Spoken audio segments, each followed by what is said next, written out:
Hi there, my name's Nicoll. I'm Head of Teacher Development at KYRA, part of Anthem Schools Trust, and I'm here to give you some information about the Early Career Framework and how you in your school can prepare for the national rollout that comes in September 2021.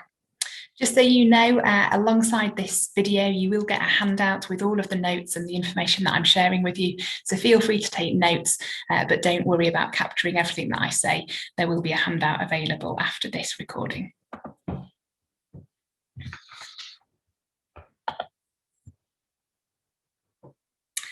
The Early Career Framework is a 2-year entitlement for NQTs and RQTs to have ongoing support and development in order to keep progressing their knowledge, understanding and practice in the first 2 years after they've qualified. It's designed as a seamless transition from ITT and will therefore mean our early career teachers will receive a minimum of 3 years training. The Early Career Framework reforms set out a new requirement for a 2-year programme of support and development for new teachers after they complete their initial teacher training. The Early Career Framework was released in January 2019 and became available to new teachers in early rollout regions and to a select number of other schools from September 2020. It will be compulsory for all schools to provide a 2-year ECF-based programme of support for their newly qualified teachers from September 2021, either by engaging with government-funded training or through one of the 2 approaches to delivering the ECF themselves. I'm going to give you more information about that as we go through this presentation. So what's changing? Well, we're historically used to what we call the NQT year, the induction year. That's becoming 2 years. The reason for that is for the several reasons that are on the screen that you can see below. Surveys show that 1 in 6 new teachers leave the profession after only 1 year. 1 in 3 have left within 5 years of qualifying. The learning curve, as we know, is steepest during the early years of teaching, so the plan is to provide improved support for our early career teachers. And the DFE does reference that the training that's undertaken in other esteemed professions and the support that those seeking a career in those areas receive in order to become a professional. We want to ensure that our early career teachers aren't just getting support in their first year, but that's ongoing into their future years. Throughout the presentation, you will see at the bottom of some of the slides a blue box just with a piece of advice, action for you to take. And the first piece really is to engage in the Early Career Framework, to familiarise yourself with it. You can do that by clicking on the link where it says it can be found here, or you can simply Google it and you will be able to find the Early Career Framework. Go and have a look at it, familiarise yourself with it and see what our early career teachers are going to be required to cover during those 2 years. So what's changing? Well, this table really sets out some of the key changes for you to begin to get your head around. As you know, currently the length of support is 1 year. That's increasing from September 2021 to 2 years. So just where we'd have an NQT at the moment, they'd still continue that first year, but that will continue into their second year as we know it as a RQT. The NQT and the RQT are what we will be calling our early career teachers. As you know, currently our NQTs get 10% reduced timetable for 1 year. This is a big piece of the change and will have implications in terms of your timetabling and arrangements. So from September, they will still continue to get a 10% reduced timetable in year 1.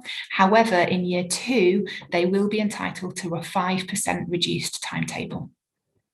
Currently, there's no defined content in terms of what our NQTs are looking at. From September, the induction should be based on the Early Career Framework. Currently, there's no designated role in terms of what the mentor is required to do. From September, there will be access to 2 years of support from a designated mentor, and I will talk to you a little bit more about what that role will look like. Currently, in terms of assessment, our colleagues are marked against teacher standards, and they have 3 formal assessment points. So for those of you that have had NQT colleagues within your school, you will be used to that review points that are based 3 times within the year. That's going to change. As we say, it will be across 2 years. They will still be marked against the teacher standards. The early career framework is not an assessment tool. There won't be any additional paperwork. There will be things that they will be looking at and learning about, but they're not going to be marked against that. They will still be marked against the teacher standards just as they are now. However, in terms of the formal assessment points, there will be 2 formal assessment points across that 2-year period, supported by regular progress reviews. At this stage, we don't know the timings of those. We are expecting some more updates from the DFE in spring. So as soon as we know any more detail about that, we will inform you. And in terms of funding, from September 2021, schools will receive additional funding to deliver ECF-based induction. Again, I'll give you some more detail. Just to reassure your early career colleagues, currently following first year, teachers can progress up the pay scale. From September, they will still be able to progress on the pay scale as current arrangements allow, both during and after induction. And in terms of the role of the appropriate body, again, we're expecting some more information coming to us soon. But what we do know is that we will continue as an appropriate body to check new teachers receive statutory entitlements, ensuring they're being fairly and consistently assessed. But the appropriate body will also want to ensure that early career teachers are receiving a programme of support and training that is based on the early career framework. The DFE are providing funding to enable schools to successfully support early career teachers through delivery of the early career framework. As induction will now last for 2 years, the DFE is providing funding for the new requirement of 5% off timetable for early career teachers for the 2nd year of induction, and for 20 hours of time for the mentor of each early career teacher for the 2nd year of induction. The amount of funding available to schools is based on average salary costs, and you can see those figures on the screen now. It has been noted through Schools Week that the total funding for each school is slightly lower than was initially pledged due to the pay freeze affecting projected average salaries. So if you were ahead of the curve and have been looking into this, the figures may be slightly less than you were originally expecting. And as I say, that's due to the pay freeze affecting projected average salaries. The funding is available to all state schools undertaking statutory induction and will be received as a single payment in the summer of the 2nd year of induction, based on data provided through the census. Schools will continue to fund time off timetable and mentor time for the 1st year, so your current arrangements will still stand for that. There is no additional funding for that. Schools who choose to take up the DFE funded provider-led full induction programme from one of the 6 accredited providers will also receive some extra funding. And again, I'll go into detail in a moment about those 6 accredited providers. Firstly, the programme they take up is fully funded, with the providers paid directly by the DFE. Secondly, these schools receive additional funding for the time that the mentors of the early career teachers will need to spend on training with the provider. This consists of 36 hours of backfill time over 2 years per mentor. Schools have 3 options for how they deliver the early career framework support and training for their early career teachers. They can choose to take up a DFE funded programme known as the Full Induction Programme from one of the 6 accredited providers. This includes training for both early career teachers and their mentors. They can choose to deliver their own training, drawing on the content of the high quality professional development materials to deliver to their early career teacher and mentor support. And finally, the 3rd option is you as a school can design and deliver your own early career framework based induction programme, all based around the early career framework. The 6 accredited providers that schools can choose to work with if they wish to take up option 1. 4 of these, Ambition Institute, Education and Development Trust, Teach First and UCL Institute of Education, have all offered a programme during the early rollout from September 2020. And Best Practice Network and Capita, with lead academic partner, the University of Birmingham, will begin delivery from September 2021. Just as an aside, KYRA have been part of the expansion rollout. We've been a delivery partner working with Education and Development Trust.